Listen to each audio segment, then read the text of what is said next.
US ఏం చెప్తే అది వినేలా, అంటే యూఎస్ చెప్పు చేతల్లో ఉండేలాగా.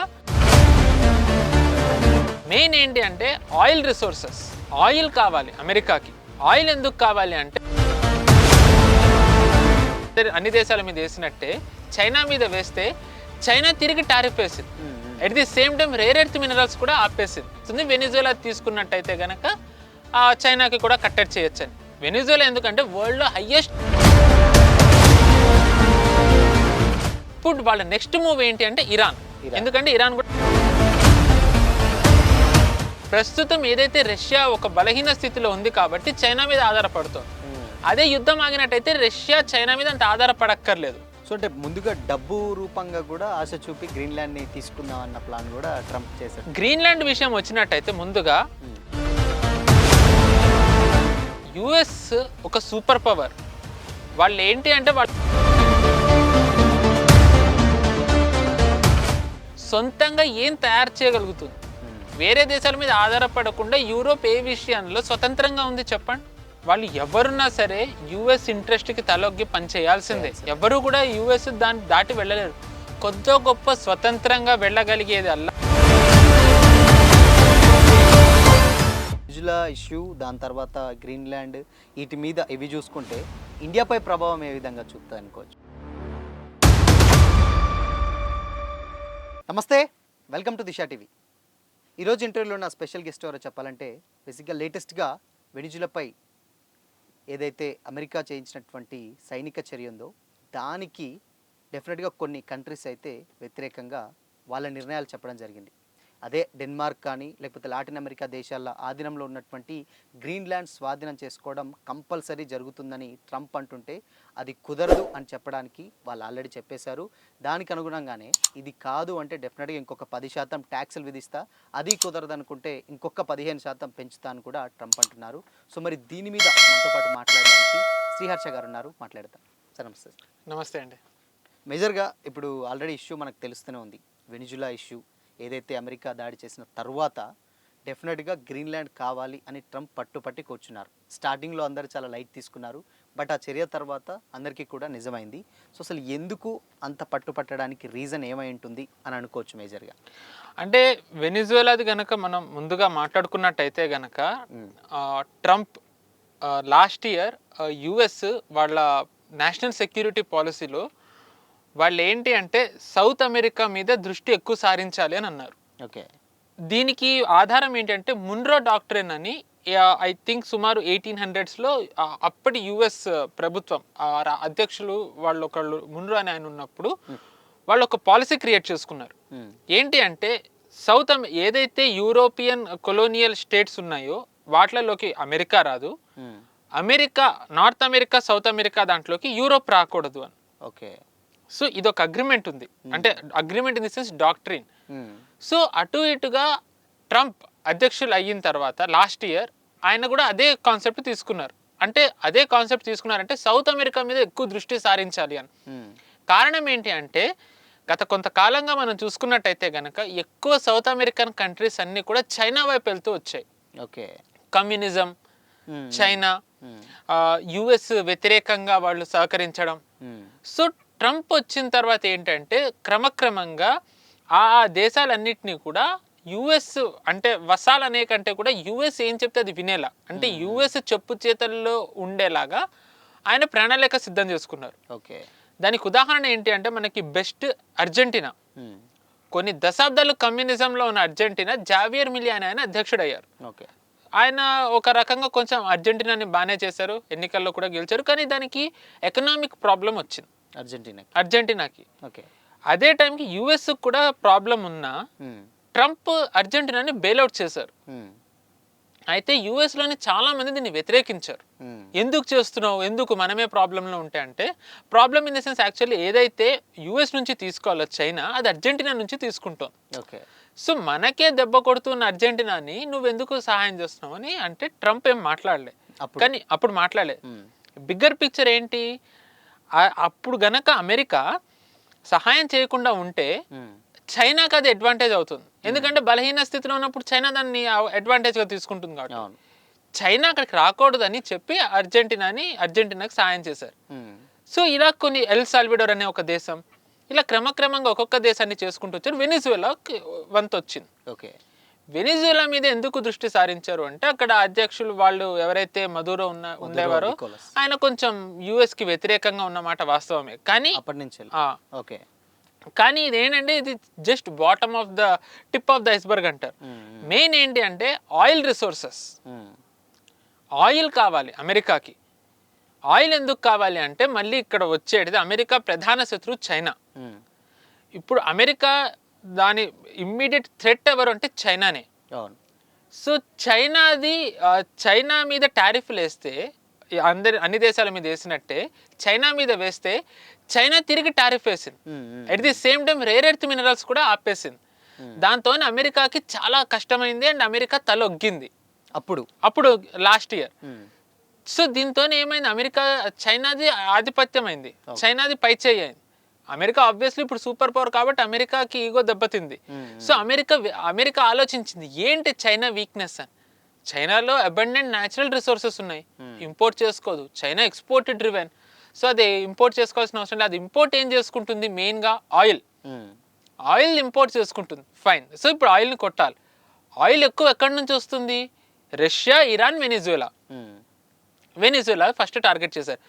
సార్ ఆల్రెడీ దాంట్లో ఏంటి వీళ్ళది డాక్ట్రిన్ ప్రకారం సౌత్ అమెరికా మీద దృష్టి సారించాలి, అది వస్తుంది. వెనిజువేలా తీసుకున్నట్టయితే కనుక చైనాకి కూడా కట్టడి చేయొచ్చని. వెనిజువేలా ఎందుకంటే వరల్డ్లో హైయెస్ట్ ఆయిల్ రిసోర్సెస్ ఉన్నది వెనిజువేలా చేతిలోనే. సో వెనిజువేలాలో అధ్యక్ష మార్పు జరిగింది. ఓకే. సో ఇక్కడ ఇంకొకటి ఏంటంటే డాలర్ కూడా కొంచెం డీస్టేబిలైజ్ అవుతుంది. డాలర్కి ఆల్టర్నేటివ్ వచ్చే ప్రయత్నాల్లో గోల్డ్ ఉందని అంటున్నారు. అదే టైంలో వెనిజువేలాలో ఆయిల్ కాకుండా అబండెంట్గా ఉన్నది గోల్డ్ రిజర్వ్స్. ఓకే. సో మీరు డాట్స్ కనెక్ట్ చేసినట్టయితే ప్లాన్ ఏ, ప్లాన్ బి. ఒకవేళ డాలర్ ఉంటే ఓకే, డాలర్కి కానీ గోల్డ్ వస్తే గోల్డ్ కూడా వెనిజువేలా ద్వారా ఉంది కాబట్టి మనం ఆధిపత్యం మనకు ప్రాబ్లం లేకుండా, ఢోకా లేకుండా ఉండేలా. అట్ ది సేమ్ టైం చైనాకి దెబ్బ తగిలేలా. సో ఇలాగ వాళ్ళు వెనిజువేలాని వాళ్ళ దాంట్లోకి తెచ్చుకున్నారు. ఇప్పుడు ఏమీ గొడవలు లేవు. వాళ్ళు అధ్యక్ష మార్పు చేశారు అంతే. రెజిమ్ చేంజ్ ఇదివరకు అట్లాగా బొంబార్డ్మెంట్ చేయలే వాళ్ళు. ఏమి గొడవల ద్వారా అక్కడ ఏమీ కూడా నష్టం జరగకుండా చాలా టాక్టికల్గా వాళ్ళు మరి ఏమన్నా ఒప్పందం జరిగింది అంటున్నారు. ఇప్పుడు ప్రస్తుతం ఎవరైతే అధ్యక్షులు అయ్యారో డాల్సీ రోడ్రిగస్, వాళ్ళతో ఒక ఒప్పందం జరిగింది, దాని ప్రకారం ఇదంతా జరిగిందని. ఏది జరిగినా సరే ఇప్పుడు కరెంట్లీ వెనిజువేలా యుఎస్ ఆధీనంలోకి వచ్చింది. సో దీంతో చైనాకి ఒక రకంగా దెబ్బ తగిలింది. ఓకే. సో ఇప్పుడు వాళ్ళ నెక్స్ట్ మూవ్ ఏంటి అంటే ఇరాన్. ఎందుకంటే ఇరాన్ కూడా one of the highest natural resources and oil ఉన్నది. సో ఇరాన్లో కూడా ఇప్పుడు మనం చూస్తున్నాం ఏం జరుగుతుందో. ఇది గనక జరిగినట్టయితే ఇరాన్ కూడా అయిపోతే గనక ఇంకా మిగిలింది రష్యా. ఆబ్వియస్లీ రష్యాలో రెజిమ్ చేంజ్ చేయలేరు, కానీ రష్యా యుక్రెయిన్ వార్ గనక ఆపినట్టయితే ప్రస్తుతం ఏదైతే రష్యా ఒక బలహీన స్థితిలో ఉంది కాబట్టి చైనా మీద ఆధారపడుతోంది. అదే యుద్ధం ఆగినట్టయితే రష్యా చైనా మీద అంత ఆధారపడక్కర్లేదు. సో ఇలాగ చైనాని మొత్తం ఏదైతే ఒక ఆయిల్ది ఇంపోర్ట్ వాళ్ళకి డిసడ్వాంటేజ్ ఉందో దాన్ని ఇంకా బలహీనపరచాలనేది యుఎస్ ఆలోచన. ఇందులో భాగంగా ఇది ఒక వంతు. సో వెనిజువేలా ఎందుకు చేశారంటే చైనాని వీకెన్ చేయడానికి. సో నెక్స్ట్ ఇది ఏంటి, సౌత్ అమెరికా. సో ఇది ఒక చాప్టర్.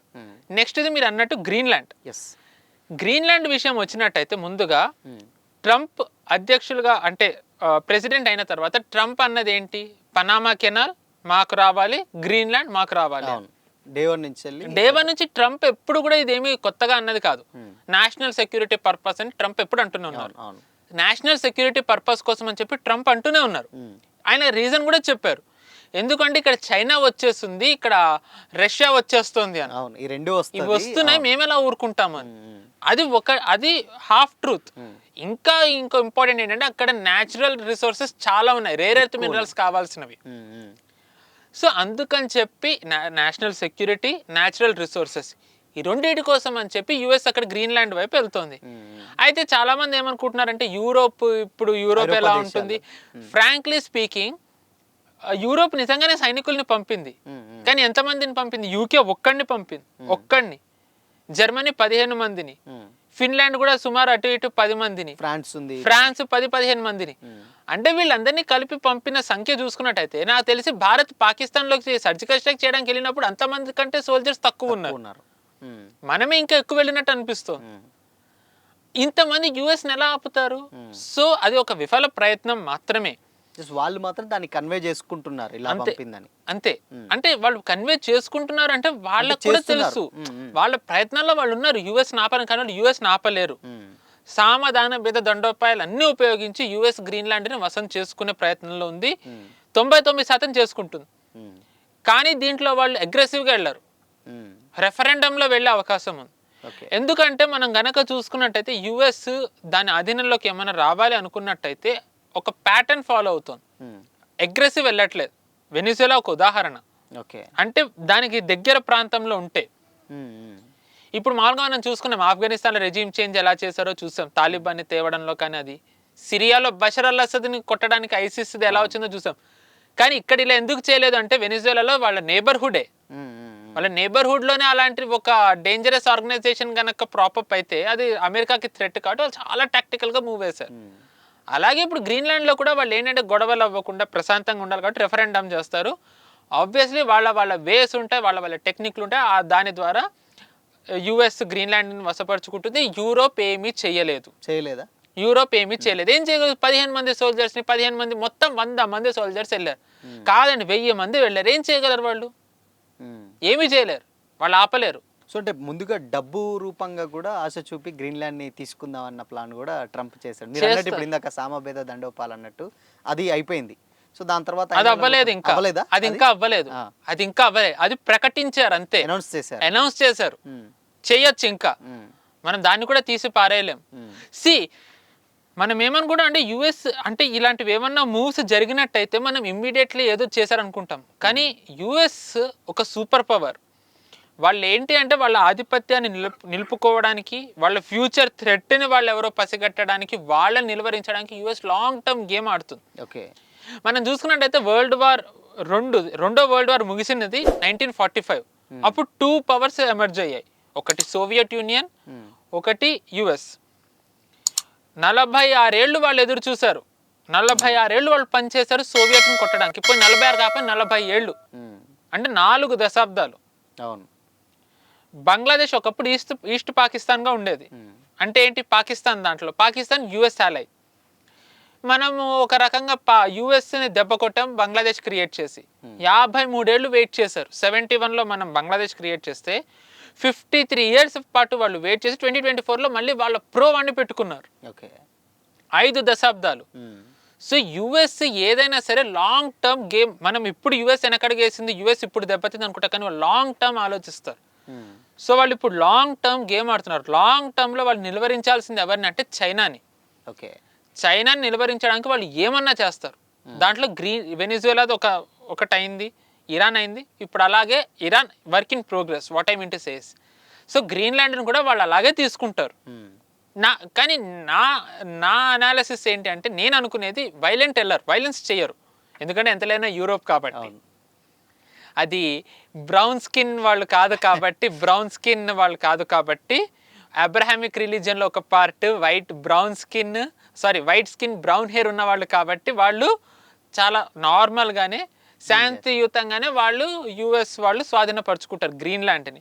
ఇందులో ఎటువంటి డౌట్ మనం పెట్టుకోకర్లేదు. యూరోప్ ఏమీ చేయలేదు. వాళ్ళు చోద్యం చూస్తూ ఉండడం తప్ప యూరోప్ ఏం చేయలేదు. ట్రంప్ది one of the biggest achievements ఇది. నిజానికి ట్రంప్ది ఏంటి అంటే, ప్రస్తుత భౌగోళిక రాజకీయాల్లో యూరోపియన్ యూనియన్ అనేది ఎంత వేస్ట్ పవర్ ట్రంప్ ఎస్టాబ్లిష్ చేశారు. ఇప్పుడు అంతే. ఇప్పుడు చూడండి, ఆపరేషన్ సింధూర్ అయింది, యుఎస్ ఇన్వాల్వ్ అయింది, టర్కీ ఇన్వాల్వ్ అయింది, వెస్ట్ ఏషియా సంధిలో ఇన్వాల్వ్ అయింది, రష్యా ఆయుధాల ద్వారా ఇన్వాల్వ్ అయింది, చైనా ఇన్వాల్వ్ అయింది, EU ఎందులో ఇన్వాల్వ్ అయింది? ఇప్పుడు వెనిజులా యుఎస్ మధ్య జరిగిన దాంట్లో EU పాత్ర ఏంటి? ఇజ్రాయెల్ ఇరాన్ దాంట్లో EU పాత్ర ఏంటి? రష్యా యుక్రెయిన్ దాంట్లో EUది రోల్ లేకుండానే మొత్తం అంతా జరిగిపోతుంది. సో EU ఒకప్పుడు ఏదైతే దానిది గ్లోరీ ఉందో కోవిడ్ తర్వాత క్రమక్రమంగా తగ్గుతూ వచ్చింది. ఇప్పుడు అది ఎంత ఇర్రెలవెంటో ట్రంప్ చూపించారు. అందుకే మనలాంటి దేశాలతోనే అగ్రిమెంట్స్ చేసుకోవడానికి వాళ్ళంత తాతాలాడుతుంది. వాళ్ళది ఏదైతే వాళ్ళ ఒక పవర్ ఇంకా తగ్గిపోతుందో అట్లీస్ట్ ఉన్నదనన్నా కాపాడుకోవడానికి మన లాంటి దేశంతో వాళ్ళు అగ్రిమెంట్స్ చేసుకోవడానికి సిద్ధపడుతున్నారు. ఇప్పుడు కొన్ని ఇన్ కేసు మిగతా ఐరోపా దేశాలు, ఇప్పుడు మీరు అన్నట్టు ఫ్రాన్స్ కావచ్చు, లేకపోతే నెదర్లాండ్ కావచ్చు, ఇలాంటి జర్మనీ కావచ్చు, ఇలాంటి కంట్రీస్ ఉన్నాయి. ఇవి అయినా కానీ మేము సపోర్ట్ చేయమని చెప్పినా కానీ అంటే ఏమి ఉండదు అనుకోవచ్చా, లేకపోతే అసలు ఏంటి? ఇక్కడ ఇండిపెండెంట్గా మనం చూసుకుంటే యూరోప్లో ఏ దేశం ఇండిపెండెంట్ కాదు. ఎందుకు అంటే యూకే కానివ్వండి, జర్మనీలో యుఎస్వి ఒక కంట్రీ సోవర్నిటీని మనం ఎలా, ఇప్పుడు భారత్ ఒక సోవరెన్ కంట్రీ అంటాం ఎందుకంటే మన దగ్గర ఫారిన్ ఇన్ఫ్లుయెన్స్ లేదు. అవును కదా, ఫారిన్ బేసెస్ మన దగ్గర ఉన్నాయా? మనం ఏ ఫారిన్ కంట్రీని ఒప్పుకోం. కానీ జర్మనీలో యుఎస్ బేసెస్ ఉన్నాయి. ఓకే, ఐ థింక్ ఇంకా న్యూక్లియర్ వెపన్స్ కూడా ఉన్నాయి. యూకేలో కూడా UK in a way vassal puppet యుఎస్కి. యూరోప్లో ఏదన్నా ఒక సోవరెన్ కంట్రీ ఉంది అంటే ఎకనామికల్లీ స్ట్రాంగ్ ఉండి సోవరెన్ ఉంది అంటే అది ఫ్రాన్స్ ఒక్కటే. హిస్టారికలీ ఫ్రాన్సే ఈ యుఎస్ని ఎదిరిస్తూ ఈయూది ఉన్నా ఈయూలో ఉన్న యుఎస్ ఇన్ఫ్లుయెన్స్కి ఎదురు వెళ్ళి కొంచెం ఇండిపెండెంట్గా ఉండే ప్రయత్నాలు చేసేది ఫ్రాన్స్ ఒక్కటే. అందుకే మనం చూసుకున్నట్టయితే న్యూక్లియర్ వెపన్స్ కూడా ఫ్రాన్స్ దగ్గర ఎక్కువ ఉంటాయి. ఫైటర్ జెట్ కానివ్వండి, దాని తర్వాత సబ్మెరీన్స్ కానివ్వండి, మనం చూసుకుంటే అంటే ఫ్రాన్స్ ఇండిపెండెంట్గా ఎదగాలి అనుకునే ఒక ప్రయత్నం ఉంటుంది. ఎంత ఎదగాలనుకున్నా యుఎస్ఏ ఢీ కొట్టే బలం ఇప్పుడు ఫ్రాన్స్కి లేదు. సో దురదృష్టవశాత్తు ఫ్రాన్స్ కూడా యుఎస్ మాట వినక తప్పని పరిస్థితే వస్తుంది. ఓకే, ఫ్యూచర్ అంటే అట్లీస్ట్ ఈ మధ్య కాలంలో గ్రీన్లాండ్ విషయంలో అయితే అన్డౌటెడ్లీ నచ్చినా నచ్చకపోయినా అండ్ ఖండించారు అని అంటున్నారు. వర్డ్స్ ఇవన్నీ హిందీలో ఒక సామెత ఉంటుంది, హాతీకా దాంత్ ఖానే కా కుచ్ ఔర్ హోతా హై దిఖానే కా కుచ్ ఔర్ హోతా హై. చెప్పేది చేసేది చాలా వేరువేరు ఉంటాయి. మాటలు ఎన్నన్నా మాట్లాడచ్చు, చేతల్లో వాళ్ళు ఏం చేయగలరు అనేది ఇంపార్టెంట్. సో ఇప్పుడు ఈ 8 కంట్రీలకు కూడా వార్నింగ్ టైప్లో ఇచ్చాడు ట్రంప్ అని కూడా మనం విన్నాం. అంటే ఈ ఉన్నటువంటి కంట్రీస్కి ఏదైతే ఇప్పుడు గ్రీన్లాండ్కి సపోర్ట్ చేసేటువంటి కంట్రీస్కి ఏదైతే ఉందో, సో వాటికి కూడా డెఫినెట్గా మీకు 10% నేను ఫిబ్రవరి 1 నుంచి 10% ట్యాక్స్ విధిస్తా అన్నాడు. అది కాదు మీరు అలానే చేస్తే 15% అంటే ఆల్మోస్ట్ ఇంకొక 25 అలా కూడా పెంచుకుంటూ పోతామని కూడా ఉన్నారు. సో మరి ఈ ప్రభావం ఎలా ఉండొచ్చు అనుకోవచ్చు ఈ కంట్రీస్ మీద గ్రీన్లాండ్ ఇష్యూలోకి వస్తే ఒకవేళ? అంటే ఇప్పుడు మీరే అన్నారు ఇందాక గ్రీన్లాండ్ విషయంలో కొంచెం యూరోప్ ఎగ్జైట్ అవుతోంది ఎక్కడికన్నా వెళ్ళాలని. సో వాళ్ళు ఎగ్జైట్ అయితే ఏమవుతుందో చెప్పడానికి ఇది ఒక చిన్న టీజర్ కిందనమాట.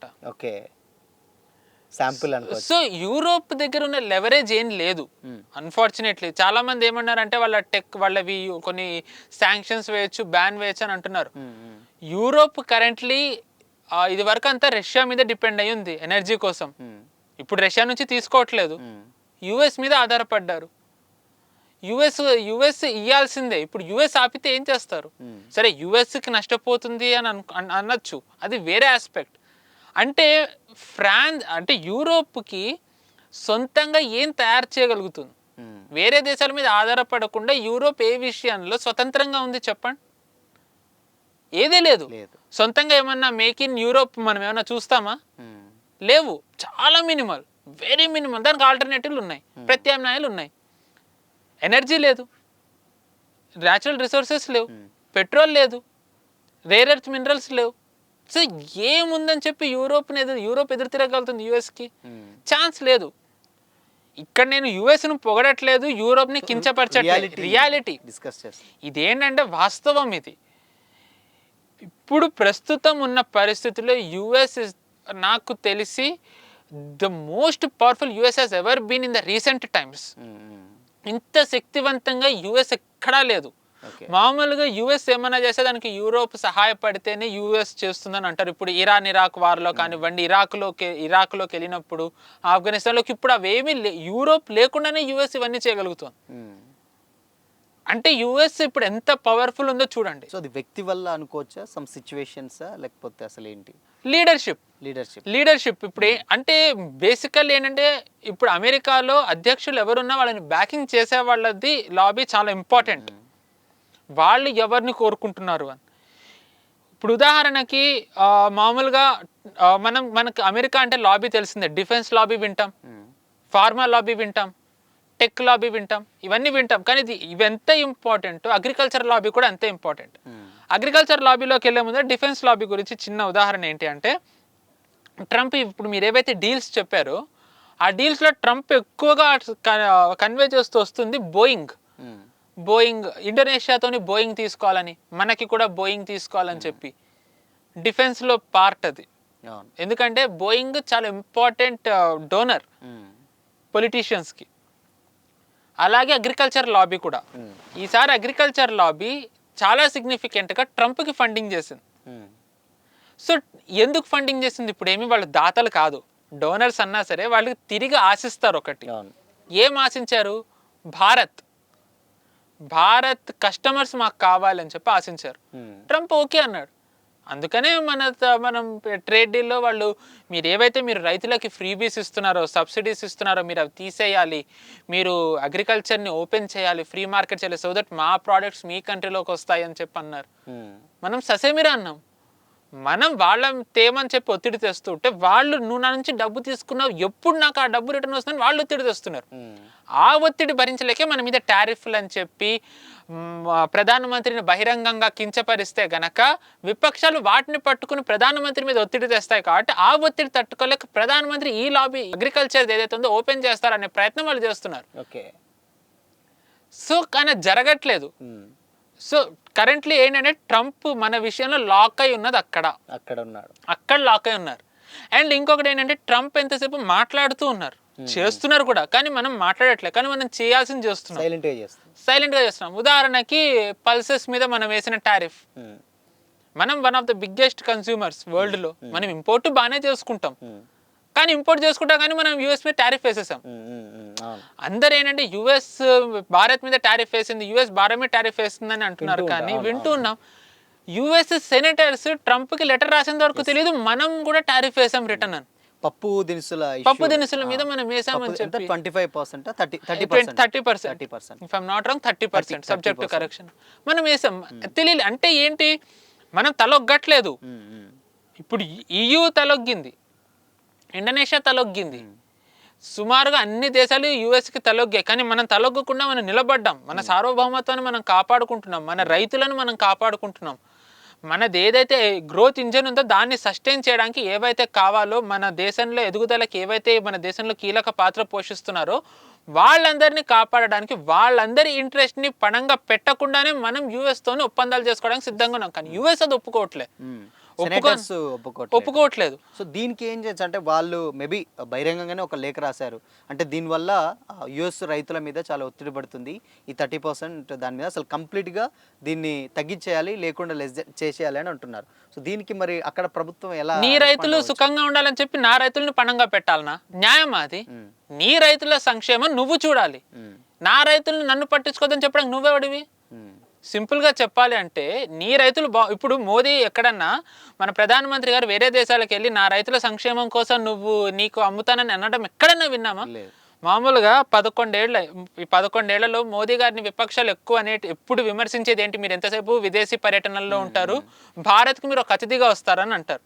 కాసేపు దాన్నే మనం పట్టుకుని మాట్లాడతాం, ఆయన విమర్శని ఆయుధంగా పెట్టుకుని మాట్లాడదాం. ఆయన ఇన్ని దేశాల పర్యటనలో ఎక్కడైనా సరే నా రైతుల కోసం నువ్వు నీ మార్కెట్ ఓపెన్ చేయడం విన్నామా? ఆయన ఎక్కడ అనలే. ఆయన రైతుల్ని ఆయన ఎలా కాపాడుకోవాలో ఆయన అలాగే కాపాడుకుంటున్నారు. సో అలాగే ఒక యుఎస్ అధ్యక్షుడిగా యుఎస్ రైతులని వాళ్ళకి లాభాన్ని చేకూర్చేలా చేయడం అది ఆయన బాధ్యత. ఆయన అది ఫిగర్ అవుట్ చేసుకోవాలి. అది ఆయనకు చేతకాక మన మీద పడితే మనం ఏం చేస్తాం? అందులో మనది అగ్రికల్చర్ మనకు ఎంత ఇంపార్టెంటో తెలుసు, దాని పణంగా ఎలా పెడతాం? మోరోవర్ వాళ్ళవంతా కూడా తెలిసిందే ఎలా ఉంటాయి వాళ్ళ మిల్క్, అవన్నీ కూడా జెనెటికల్లీ మోడిఫైడ్. అది మనం వాడం, మనకు తెలుసు గోమాత మనం ఎంత పవిత్రంగా చూస్తాం, వాళ్ళు అవేముండవు వాళ్ళకి. సో ఇక్కడ ఏంటంటే ఇక్కడ రిలీజియస్ అని కానీ కల్చరల్లీ కూడా మనకు ఒక ప్రాబ్లం ఉంటుంది. యుఎస్ అగ్రికల్చర్, యుఎస్ మిల్క్ ఇవి తీసుకోవడం, ప్రోడక్ట్స్ తీసుకోవడం, సో మనం దాన్ని ఒప్పుకోవట్లేదు, ట్రంప్ అది ఒప్పుకోవాలంటున్నారు. సో ఇది మెయిన్ కాన్ఫ్లిక్ట్. దీనికి పరిష్కారం ఏంటని అడిగారు. సింపుల్, ఇప్పుడు మనం ఈయూతో ట్రేడ్ డీల్ చేసుకోబోతున్నాం, దాంట్లో మనం ఏంటి ఈ యుఎస్ టారిఫ్ విధించిన తర్వాత మనం ఇంకొన్ని దేశాలతో ట్రేడ్ డీల్ చేసుకున్నాం. If I'm not wrong UK, వేరే దేశాలతో కూడా ట్రేడ్ డీల్ చేసుకున్నాం. ఆ ట్రేడ్ డీల్లో మనం ఖచ్చితంగా ఏం చెప్పాం, మా అగ్రికల్చర్ లాబీ, మా ఏదైతే డైరీ ఉందో అవి మేము ఓపెన్ చెయ్యము అదర్ దెన్ దట్ మనం డీల్ చేసుకుందామని. మనం ఇప్పుడు అదే డీల్ యూఎస్ కూడా ఇస్తున్నాం. యూఎస్ ఒప్పుకోవట్లే. పరిష్కారం ఏంటంటే దానికి ఒప్పుకోవాలి యూఎస్. ఒప్పుకోవాలి అంతే. లేదంటే నో డీల్. టారిఫ్ వేసుకుంటావో వేసుకో, మేము కడుతూనే ఉంటాం, మాకేం ప్రాబ్లం లేదు. మా గ్రోత్ అలాగే ఉంది, మా గ్రోత్ సస్టైన్ అవుతూనే ఉంది. IMF చెప్తుంది మన బ్రైట్ స్పాట్ భారత్ అని. 7% గ్రోత్లో ఉన్నాం. 6.5 to 7%, 7% దాటున్నాం, వెళ్తాం, నో ఇష్యూస్, పడతాం మేము. అండ్ ఇంకొక విషయం ఏంటంటే ఇప్పుడు ట్రంప్ ప్రభుత్వం అంటే అక్కడ ఉన్నటువంటి హయాంలో బోర్డ్ ఆఫ్ పీస్ అని ఒక కమిటీని రిలీజ్ చేస్తాం, ఇది ఐక్యరాజ్య సమితిని ఢీకొనేలాగా దీన్ని తయారు చేస్తూ ఉంటున్నారు. దాంట్లో కాకపోతే కొన్ని మెలికలు కూడా పెట్టడం జరిగింది. అంటే ఫస్ట్ 3 years అది మెంబర్షిప్ తీసుకుంటే లాంగ్ రన్లో ఉంటుంది, దాని తర్వాత ఎవరిని తీసేయాలన్నా పెట్టాలన్నా మాదే అధికారంలా ఉంటుంది. సో ఇది ఎంతవరకు ఎఫెక్ట్ చూపించవచ్చు అనుకోవచ్చు మిగతా అన్ని దేశాల మీద? అంటే వేరే దేశాలు ఇప్పుడు మామూలుగా ట్రంప్ UN అప్రూవ్డ్ అని ఏదో చెప్తున్నారు. మనం చూసుకున్నట్టయితే లాస్ట్ వీకే UN అసోసియేటెడ్ ఉన్నవి వేరేవన్నిటి నుంచి బయటకు వచ్చేస్తున్నాం అని చెప్పారు. దాంట్లో మనం తయారు చేసిన ఇంటర్నేషనల్ సోలార్ అలయన్స్ కూడా ఒకటి. ఏ UN అయితే పనికిరావు అని చెప్పి బయటకు వచ్చేసారు, అదే UN సహకారంతో UN అప్రూవ్డ్తో వస్తామని చెప్పి ఎలా అంటారు? నెంబర్ 1. సరే UN అప్రూవ్డ్ కాదు, జస్ట్ UN ఒక మెంబరే అనుకుందాం. ఆ బోర్డులో ఉన్నది ఎవరు ఇప్పుడు అంతా? ఆయన son in law Jared Kushner, foreign minister Marco Rubio, ఆయన గోల్ఫ్ బడ్డీ స్టీవ్ విట్కో, మేజర్గా వాళ్ళే ఉన్నారు. ఇంకొకరు Tony Blair, former UK prime minister. So ఇప్పుడు ఇదంతా కూడా కంప్లీట్ ఆల్రెడీ ట్రంప్ ఆయన గాజాది ఏం ప్లాన్ చెప్పారు. గోల్ఫ్ కోర్ట్ కడతాను, రిసార్ట్ కడతాను, టూరిస్ట్ కడతాను. సో బేసికలీ ఆయన ఇంట్రెస్ట్ కోసం వేరే దేశాలని లూర్ చేస్తున్నారు దాంట్లోకి. అంటే ఆయన బెదిరించో భయపెట్టి ఆశ చూపి ఆయన తీసుకోవాలనుకుంటున్నారు. ఏ కంట్రీ వెళ్తుంది, ఏ కంట్రీ వెళ్ళదు అనేది అది వాళ్ళ విచక్షణకు వదిలేయాలి. పైపెచ్చు పర్మనెంట్ మెంబర్షిప్ కావాలంటే $1 billion కట్టాలి. $1 billion. ఆ $1 billion ఎవరికి వెళ్తుంది? అది మళ్ళీ యూఎస్కే వెళ్తుంది. అంత కట్టిన తర్వాత ఏదైనా తేడా వచ్చాయని బయటికి వెళ్ళిపోమంటే అది కూడా వాళ్ళ పూర్తి స్వేచ్ఛగానే ఉంటుంది. పోని కాసేపు ఇందులో ఉంది, ఇది ఇలాంటివే వేరే చోట్ల కూడా ఇంప్లిమెంట్ చేయొచ్చు అన్నట్టుగా అందులో ఉంది. రేపు మన కాశ్మీర్లో పెడతామంటే, చైనా టైవాన్ ఇష్యూ ఉంది, చైనాలో పెడతామంటే, రష్యా యుక్రెయిన్ ఉంది, అక్కడ పెడతామంటే ఒప్పుకోవాలా? ఎలా ఒప్పుకుంటాం? సో ఇది కంప్లీట్లీ ఆయన బిజినెస్ కోసం ఆయన చేస్తుంది. సో దీంట్లోకి నాకు తెలిసి ఒక అంటే నేషనల్ ఇంట్రెస్ట్ ప్రథమంగా భావించే ఏ అధ్యక్షుడు కూడా దీంట్లో ఉండడానికి ఒప్పుకోరు. అంటిల్ అండ్ అన్లెస్ US ఒత్తిడికి వాళ్ళు ఇంకా ఎదుర్కోలేమో అనుకుంటే తప్ప. ఏ కంట్రీస్ అందులో ఇన్వాల్వ్ అయ్యి ఉండొచ్చు అంటే అవ్వచ్చు? ప్రస్తుతం ఇంకా అందరూ మాట్లాడుతున్నారు తప్ప ఎవరు అధికారికంగా దాంట్లో చేరలేదు. సో చూడాలి. US ఒత్తిడి వల్ల చేరాలనుకుంటే UK ఓకే అంటోంది, ఇటలీ ఓకే అంటోంది. సో చూడాలి ఇంకా ఎన్ని జాయిన్ అవుతాయని. ఇజ్రాయెల్ అయితే అసలు మేము ఓకేనే కాదనంది. ఇజ్రాయెల్ మెయిన్ ఇంపార్టెంట్ ఇజ్రాయెల్, ఆ ఇజ్రాయెలే వద్దంటుంది. ఇంకొద్దన్నప్పుడు ఇంకంటే అయినా కానీ US ముందరికి వెళ్తుందంటే అది ఎవరి ఇంట్రెస్ట్ కోసమే, ఇంకా అది ఇక్కడే మనకు అర్థమైపోతుంది అంతే. Exactly there lies the point. So ఇక్కడ ఏమీ కూడా పీస్ కోసం కాదు, అక్కడ పీస్ ఆఫ్ ల్యాండ్ ద్వారా వచ్చే డాలర్స్ కోసం. బోర్డ్ ఆఫ్ పీస్ అనే ఒక పేరుతోటి డాలర్స్ సంపాదించడం అండ్ వాళ్ళది ఇన్ కేస్ మేజర్గా వాళ్ళ ఉనికి ఇంకెక్కువ అంతే కదా, ఈ మొరల్ సపోర్ట్ ఉంటుంది అనుకోవచ్చు వాళ్ళ సైడ్ నుంచి. అంతే ఎగ్జాక్ట్లీ. అండ్ ఇక్కడ ఇంకొక విషయం ఏంటంటే ఇప్పుడు గ్రీన్లాండ్ ఇష్యూ మీరు ఇందాక చెప్పినప్పుడు ఎప్పుడంటే ఇంతవరకు కూడా ఎప్పుడంటే ఇప్పుడు డెన్మార్క్ కావచ్చు, అంటే అమెరికా, లాటిన్ అమెరికా దేశాలు ఇవన్నీ కూడా అగ్రీ చేయవన్నా కానీ నేను చేస్తాను అని కూడా అంటున్నాయి. మీరు డెఫినెట్గా ఎప్పుడో ఒకసారి దానికి లొంగిపోవాల్సింది అని కూడా అన్నారు. సో ఇన్ కేస్ ఒకవేళ అదర్ కంట్రీస్ ఒకవేళ ఇన్వాల్వ్ అయితే అదేమన్నా ఇన్ కేస్ సస్టైన్ అవుతుందా లేకపోతే ఏంటి అసలు ఆగిపోతుందా ఎట్లా? ఏ కంట్రీ ఇన్వాల్వ్ అవ్వదు, ఇన్వాల్వ్ అయ్యే పరిస్థితి రానివ్వరు. వీళ్ళు మిలిటరీ దింపుతామంటున్నారు కానీ US మిలిటరీ రావాలి కదా. వాట్ ఇఫ్ రెఫరెండం జరిగింది, జనాలు ఓటేశారు, జనాలు ఓటు కాదని చెప్పి అక్కడ మిలిటరీ ఫోర్సెస్ దింపుతారా? అప్పుడు అగ్రెసర్ ఎవరయ్యారు? అప్పుడు US ల్యాండ్ కాపాడుకోవడానికి US దిగినట్టు అవుతుంది, వేరే US ల్యాండ్ మీద ఇన్వేషన్ అవుతుంది అప్పుడు. ఓకే, మీకు లాజిక్ అర్థమైందా? ఇప్పుడు రెఫరెండం పెట్టారు, గ్రీన్లాండ్ US లో భాగంగా ఉండాలా వద్దా అని. ఉదాహరణకు 60% మంది గ్రీన్లాండ్ సిటిజన్స్ US లో ఉండాలని ఒప్పుకున్నారు. అంటే US లో ఒప్పుకుంటున్నామని అన్నారు. 60% ఒప్పుకున్నారు. మేము ఒప్పుకోము అని చెప్పి గనక EU ఫోర్సెస్ దింపినా, రష్యా దింపినా యుఎస్ ల్యాండ్ మీద దాడని భావిస్తుంది యుఎస్. ఓకే. సో అప్పుడు యుఎస్ అటాక్ ఎంత తీవ్రంగా ఉంటుంది, ఏ కంట్రీ తట్టుకోగలదు అది? సో దాన్ని తట్టుకుని అంటే అది తెలిసి ఏ కంట్రీ ధైర్యం చేస్తుంది వెళ్ళడానికి? ధైర్యం చెయ్యకనే 10 మందిని 15 మందిని ఒక్కడిని పంపుతున్నాయి యూరోప్. సో ఇప్పుడు అక్కడ ఆ రీజన్ అంతా కూడా రష్యా ఆధీనంలో, రష్యా పలుకుబడి ఉంది, ఆధీనం కంటే కూడా చైనాది ఉంది. కానీ వాళ్ళు అక్కడ దాని గురించి ఏమైనా మాట్లాడుతున్నారా? వాళ్ళు మాట్లాడట్లేదు, మాట్లాడినా ఏమీ చెయ్యలేరు ఇప్పుడు అక్కడ. బేసికలీ నేను అదే అంటున్నా, యుఎస్ని కొన్ని చోట్ల ఎదిరించి, మిలిటరీలో ఎస్పెషల్లీ ఎదిరించి నిలబడే శక్తి ఏ దేశానికి, ఏ కూటమికి లేదు. ఎందుకంటే అది గనక జరిగింది అంటే గనక యుఎస్ ఆ దేశాలని క్రిపుల్ చేసేయగలుగుతుంది, అంత సత్తా ఉంది, అస్తిత్వం లేకుండా చేసేయగలుగుతుంది యుఎస్. సో అది ధైర్యం కంటే కూడా సూసైడ్ అది. ఆ మూవ్ ఏ సేన్ లీడర్, రాజకీయంగా ఒక అనుభవం ఉన్న ఏ నేత కూడా వెయ్యడు. ఇంకో విషయం ఏంటంటే ఇప్పుడు ఈ వెనిజులా ఇష్యూ, దాని తర్వాత గ్రీన్లాండ్, వీటి మీద ఇవి చూసుకుంటే ఇండియాపై ప్రభావం ఏ విధంగా చూపుతుంది అనుకోవచ్చు? గ్రీన్లాండ్ మనకి అంత ఏముండదు. వెనిజువేలాది అంటారా, టెక్నికల్లీ చూసుకున్నట్టయితే వెనిజువేలాది ఇంకా ఏమీ ముందరికి వెళ్ళలేదు. కానీ ఒక రకంగా ఇది మనకి మేబీ మనకి ఇది హెల్ప్ఫుల్ అవ్వచ్చు. ఎందుకంటే వెనిజువేలా ఇంకొక బార్డరింగ్ కంట్రీ గయానా ఉంది. మనకు ఆ దేశంతో చాలా సత్సంబంధాలు ఉన్నాయి. గయానాలో కూడా ఆయిల్ రిజర్వ్స్, ఎనర్జీ రిజర్వ్స్ ఉన్నాయి. మనం దాని నుంచి తీసుకుంటూ వచ్చాం కూడా. ఈ లాస్ట్ ఇయర్ ఎండింగ్ డిసెంబర్లోనే అక్కడ ఆయిల్ ఎక్స్ప్లోరేషన్కి భారత్ సంస్థలను ఆహ్వానించింది గయానా. ఓకే.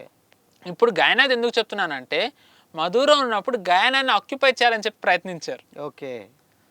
మధుర ఇది వరకు అంతా చైనా గుప్పెట్లో ఉన్నారు. గుప్పెట్లో చైనాతో ఉన్నారు, చైనాతో అంటే సంబంధాలతో ఉన్నారు. సో గయానా ఎల్లుండి ఉంటే చైనాకి ఎల్లుండేది.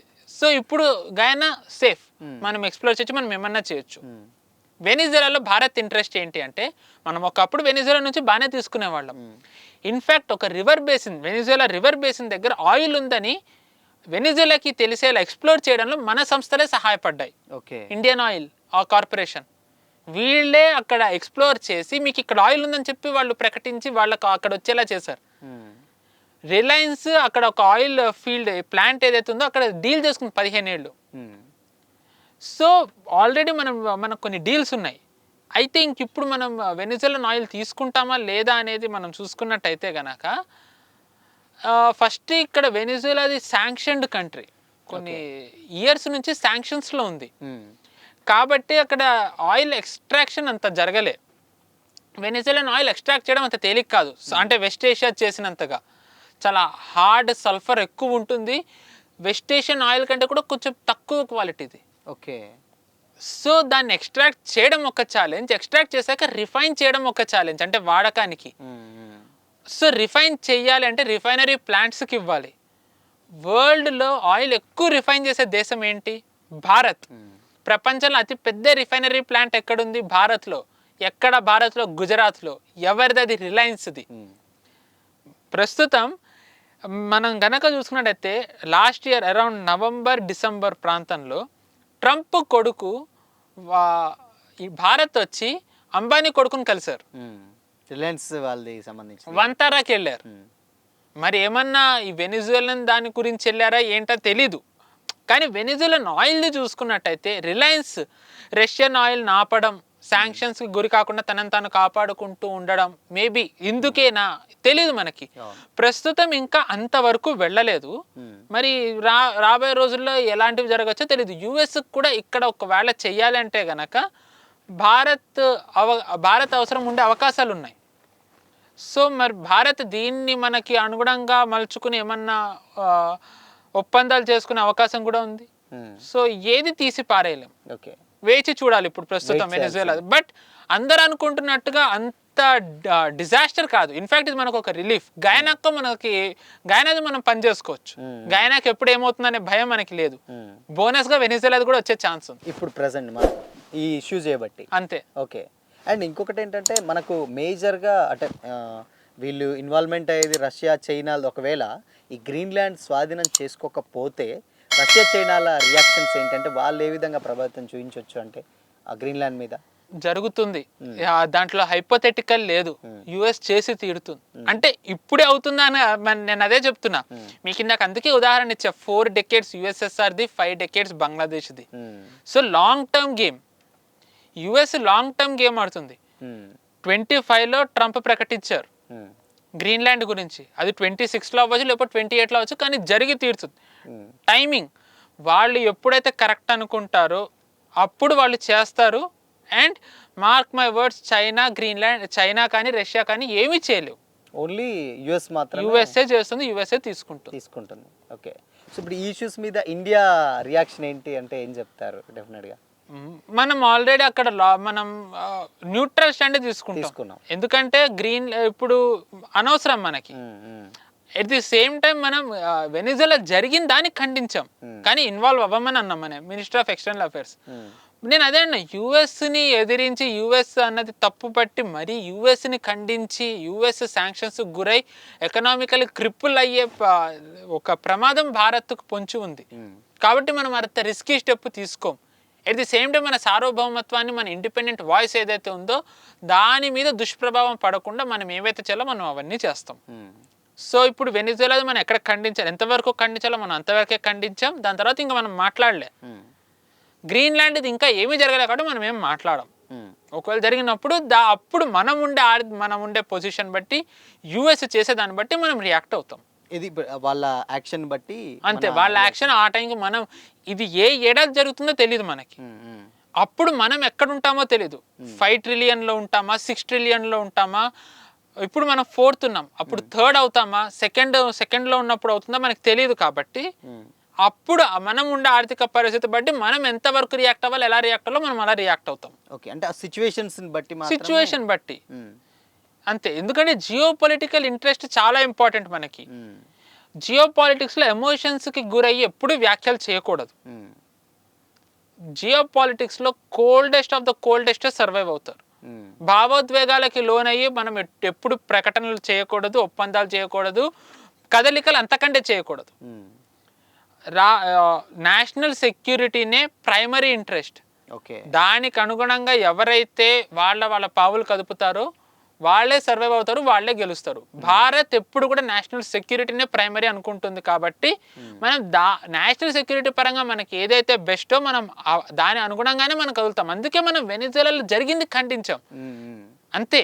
మీరు తీసుకెళ్ళిన దాన్ని ఖండిస్తున్నాం అంతే అన్నారు మన వాళ్ళు. దానికి మించి మనం కూడా కామెంట్ చేయలేదు. ఎందుకంటే నేను చెప్పినట్టుగా ఓ రకంగా మధురం మనకి ఎప్పుడు ప్రో కాదు. సో మనకి కూడా తెలుసు ఎంతవరకు ఖండించాలని. సో అంత బ్లాక్ అండ్ వైట్ ఉండదు, గ్రే ఏరియాస్ చాలా ఉంటాయి జియో పాలిటిక్స్లో. వాటిని అర్థం చేసుకుంటేనే వ్యాఖ్యలు మౌనంగా ఉంటాయి, ఎందుకున్నాము ఇవన్నీ అర్థమవుతాయి. ఓకే. ఒకవేళ ఇప్పుడు యుఎస్ కనుక గ్రీన్లాండ్ స్వాధీనం చేసుకుంటుందన్నట్టు చేసుకుంటే అక్కడ ఉన్నటువంటి ప్రజలకు ఎలాంటి లాస్ జరుగుతుంది అనుకోవచ్చు? ఒకవేళ లాస్ జరుగుతుందా, లేదు అని అంటే ప్లస్ ఏమైనా జరుగుతుందా, లేకపోతే ఏంటి అసలు పరిణామాలు ఎలా ఉంటాయి? బేసిక్ అది జరిగేదాన్ని బట్టి ఎలా జరుగుతుందని నేనైతే బేసికలీ రిఫరెండం అని అంటున్నా. ఆబ్వియస్లీ రిఫరెండం కనుక జరిగినట్టయితే యుఎస్ అక్కడ ఆల్రెడీ గ్రీన్లాండ్ బాగానే ఉంది వాళ్ళకి అక్కడ. అవును. సో యుఎస్ ఎప్పుడు కూడా దాని అండర్లో ఉన్నవి అది ఎప్పుడు కూడా చాలా క్రిపుల్ అయిపోయి ఉండాలని కోరుకోదు. సో ఆబ్వియస్లీ వాళ్ళకి బాగానే ఉంటుంది. కానీ ఆ టైంకి యుఎస్ సిచ్యువేషన్ ఎలా ఉంటుంది అనేది కూడా ఇంపార్టెంట్. సో మనం చూసుకున్నట్టయితే కనుక కరెంట్లీ యుఎస్కి కొన్ని సమస్యలు ఉన్నాయి. ఇన్ఫ్లేషన్ కానివ్వండి, లేకపోతే dollar currently okay fine, but వాళ్ళకి ఇంటర్నల్లీ ఉండే ప్రాబ్లమ్స్ కూడా వాళ్ళకి చాలా ఉన్నాయి. సో ఆ సిచ్యువేషన్ బట్టి ఇప్పుడు ఆయిల్ వచ్చింది, వాళ్ళకి ఒక సోర్స్ వచ్చింది వెనిజులన్ ఆయిల్. అది ఎంతవరకు వెళ్తుందో తెలియదు. చైనా ఎలాంటి సిచ్యువేషన్లో ఉంటుందో తెలియదు. ఎందుకంటే యుఎస్ ఎకానమీ గ్రోత్తో పాటు చైనాది కూడా డిపెండ్ అయి ఉంటుంది. చైనా స్టాల్ అయితే కనుక యుఎస్కి సమస్య లేదు. సో ఇలాగ వేరియస్ ఫ్యాక్టర్స్ కలిపి గ్రీన్లాండ్లోని ఆబ్వియస్లీ యుఎస్ గ్రీన్లాండ్ స్వాధీనం చేసుకుంటే వాళ్ళ ప్రజలే కాబట్టి వాళ్ళని ఏమి చైనా ఉయిగూర్ ముస్లిమ్స్ని చేసినట్టయితే చేయదు. Obviously at the same time వాళ్ళు ఒకవేళ ఎదిరించి మేము ఉండము అంటే కనుక ఆబ్వియస్లీ ఎలా అయితే రియాక్ట్ అవ్వాలో అలాగే రియాక్ట్ అవుతారు. లా అండ్ ఆర్డర్ ఇష్యూ అంటారు. సో ఆబ్వియస్లీ క్రష్ చేసేస్తారు దాన్ని. సో ఇది మొత్తంగా ఎటుగొట్టుకున్న డెఫినెట్గా గ్రీన్లాండ్ యుఎస్ స్వాధీనం చేసుకోవడంలో డౌట్ లేదండి. డౌట్ ప్రస్తుతం ఇప్పుడు అవ్వకపోవచ్చు కానీ అవుతుంది. ఇదే ట్రెజెక్టరీ కనుక యుఎస్ కంటిన్యూ చేసినట్టయితే ఖచ్చితంగా చేసుకుంటుంది. ఒకవేళ అవ్వకుండా ఉండడానికి ఏమన్నా ఛాన్సెస్ ఏమన్నా ఉంటుందా? ఫ్యూచర్ ఎలా ఉంటుంది అనేది చాలా కష్టం ప్రెడిక్ట్ చేయడం, ఎందుకంటే ఎవరు ట్రంప్ రారనే అన్నారు. అవును, ట్రంప్ రావడం జరిగింది. ఒకవేళ నెక్స్ట్ ట్రంప్ రాకపోయి ఉంటే, ఒకవేళ నెక్స్ట్ ఎలక్షన్స్లో రాకపోయి ఉంటే అప్పుడు ఏమన్నా ఛాన్సెస్ ఏమన్నా వాళ్ళని బ్యాకింగ్ చేసే వాళ్ళ దాన్ని బట్టి ఉంటుంది. నేను ఇందాక అన్నట్టుగా యుఎస్ అధ్యక్షుడు ఎవరు ఉంటారు అనే దానికంటే కూడా అధ్యక్షుడిని ఎవరు బ్యాకింగ్ చేస్తున్నారు అనే దాని మీద కొంతమంది డీప్ స్టేట్ అంటారు, కొంతమంది లాబీ అంటారు, కొంతమంది డోనర్స్ అంటారు, కొంతమంది ఎకోసిస్టమ్ అంటారు. ఎవరైతే యుఎస్ అధ్యక్షుడిని బ్యాకింగ్ చేస్తున్నారో వాళ్ళ ఇంట్రెస్ట్ బట్టి యుఎస్ అధ్యక్షుడి కదలికలు ఉంటాయి. సో వాళ్ళది అప్పుడు ఇంట్రెస్ట్ ఏంటో తెలియదు. మేబీ ఇప్పుడు బ్యాకింగ్ చేస్తున్న వాళ్ళే ట్రంప్ తర్వాత అతన్ని కూడా బ్యాకింగ్ చేయొచ్చు. సో కంటిన్యూ అవుతుంది. ఇప్పుడు చిన్న ఉదాహరణ చెప్తా. ట్రంప్ గెలవడంలో చాలా కీలక పాత్ర పోషించింది ఇలాన్ మస్క్. అది అందరికీ తెలిసింది. ఇలాన్ మస్క్ ఎంత వరకు వెళ్ళారు, మొత్తం పడంగా పెట్టారు. రైట్ వింగర్ అయిపోయి అమెరికాలో రైట్ వింగర్ అంటే వాళ్ళకి తెలిసింది ఎంత వాళ్ళని దూరంగా పెడతారు. టెస్లా సేల్స్ కూడా పడిపోయాయి, కానీ ఇలాన్ మస్క్ వెనకడుగు వేయకుండా నిలబడ్డారు. తర్వాత ఇద్దరికి గొడవలు వచ్చి విడిపోయారు. ఇది అందరికీ తెలిసిందే. కానీ ఇదే ఇలాన్ మస్క్ తన స్టార్ లింక్ ద్వారా ఇరాన్లో జరుగుతున్న ప్రొటెస్టర్స్కి హెల్ప్ చేస్తూ వచ్చారు. సో ఎంత గొడవ పడ్డా ఏం పడ్డా సరే తెర వెనుక వీళ్ళందరూ కలిసే ఉంటారు. సో దీన్ని బట్టి చూసుకున్నట్టయితే ఒకవేళ ఇదే ఇన్వెస్ట్ చేసిన వాళ్ళు ట్రంప్ మీద నెక్స్ట్ వచ్చే అతని మీద కూడా ఇన్వెస్ట్ చేస్తే అతను గెలిచినట్టయితే ఇది ఇలాగే కంటిన్యూ అవుతుంది. లేదంటే అక్కడ వెనకుండే వాళ్ళని బట్టి వేరేగా చేంజ్ అవ్వచ్చు. ఇదే కంటిన్యూ అయితే మాత్రం 100% అయిపోతుంది. ఇది మొత్తంగా ఇప్పుడు ఏదైతే గ్రీన్లాండ్ ఇష్యూ ఉందో ఇది బ్యాక్ స్టెప్స్ ఉన్నటువంటి స్టెప్స్ అనుకోవచ్చు. ఎగ్జాక్ట్లీ. ఫైనల్గా ఏం చెప్తారని అంటే బేసిక్గా ఇప్పుడు చాలామందికి అంటే కొంచెం డౌట్స్ ఉంటాయి. ఏముంటాయంటే లేదు డెఫినెట్గా నెక్స్ట్ ఎలక్షన్స్లో చేంజెస్ అయ్యేస్తూ ఉంటాయి అని కూడా అన్నారు. దీని మీద ఒక క్లారిటీ ఇచ్చారు. ఇన్ కేస్ మిగతా కంట్రీస్ పరిస్థితి అంటే యూరోప్ కంట్రీస్ ఉన్నాయి, అవి వాటి సిచ్యువేషన్స్ అంటే ఏం చెప్తారు? యూరోప్ కంట్రీస్ నాకు చెప్పినట్టుగానే వాళ్ళు ఎవరున్నా సరే యుఎస్ ఇంట్రెస్ట్కి తలొగ్గి పని చేయాల్సిందే. ఎవరు కూడా యుఎస్ దాన్ని దాటి వెళ్ళలేరు. కొద్ది గొప్ప స్వతంత్రంగా వెళ్ళగలిగేది అల్లా ఎవరు అంటే ఫ్రాన్స్ ఒకటి. కానీ అది కూడా ఒక లైన్ ఉంటుంది, ఒక గీత దాటి ఫ్రాన్స్ కూడా ఏమీ చెయ్యలేదు. So at the end of the day ఒక బ్లంట్ ట్రూత్ ఏంటి అంటే EU అనేది యుఎస్ చేతిలో ఉన్న ఒక పావు మాత్రమే. అది డిస్పోజ్ చేయాలనుకుంటే యుఎస్ ఇలా తీసి పారేస్తుంది, లేదు దేనికన్నా పనికొస్తుంది అనుకుంటే ఉంచుకుంటుంది. సో యూరోప్ ప్రస్తుత పరిస్థితి ఇది. ఇంతకంటే ఇంకా చెప్పక్కర్లే. కోవిడ్ తర్వాత చాలా బలహీనపడ్డ EU ఎంత బలహీనపడిందో ట్రంప్ ఉదాహరణతో చూపించారు. గ్రీన్లాండ్ది, వెనిజువేలాది టారిఫ్ లేసి మీది ఇది, మీరేమీ ఇంకా ఒక పవర్లో ఉన్నాం అనుకోవద్దు, this is your position on the global stage అని చెప్పి చూపించారు. క్లారిటీ ఇచ్చేసి అంతే. Okay, thank you so much పిలవగానే వచ్చి ఇంటర్వ్యూ ఇచ్చినందుకు. సో ఇది వాళ్ళ స్పెషల్ ఇంటర్వ్యూ. మరో ఇంటర్వ్యూతో మళ్ళీ కలుద్దాం. Until then keep watching this Shyam signing off. ఇలాంటి ఇంటర్వ్యూస్ కోసం ఛానల్ లైక్ చేయండి, షేర్ చేయండి, సబ్స్క్రైబ్ చేయండి.